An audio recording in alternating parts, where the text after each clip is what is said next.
বিদ্রোহী কবি সুকান্ত ভট্টাচার্যের একটি মোড়গের কাহিনী। একটি মোড়ক হঠাৎ আশ্রয় পেয়ে গেল বিরাট প্রাসাদের ছোট্ট এক কোণে। ভাঙা প্যাকিং বাক্সের গাদায় আরো 2-3টি মুরগির সঙ্গে।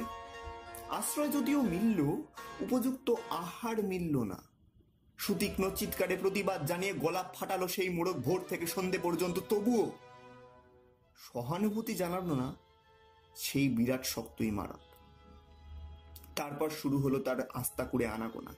আশ্চর্য, সেখানে প্রতিদিন মিলতে লাগলো ফেলে দেওয়া ভাত, রুটির চমৎকার প্রচুর খাবার। তারপর এক সময় আস্তা করে এলো অংশীদার, ময়লা ছেঁড়া ন্যাকড়া পড়া 2-3টে মানুষ। কাজেই দুর্বলতার মোড়গের খাবার গেল বন্ধ হয়ে। খাবার খাবার খানিকটা খাবার। অসহায় মোড়ক খাবারের সন্ধানে বারবার চেষ্টা করলো প্রাসাদে ঢুকতে। প্রত্যেক বাড়ি তাড়া খেলো প্রচন্ড। ছোট্ট মোড়ক ঘাড় উঁচু করে স্বপ্ন দেখে প্রাসাদের ভেতরে রাশি রাশি খাবার। তারপর সত্যি একদিন প্রাসাদে ঢুকতে পেল সে। একেবারে সোজা চলে গেল ধপধপে সাদা দামি কাপড়ে ঢাকা খাবারের টেবিলে। অবশ্য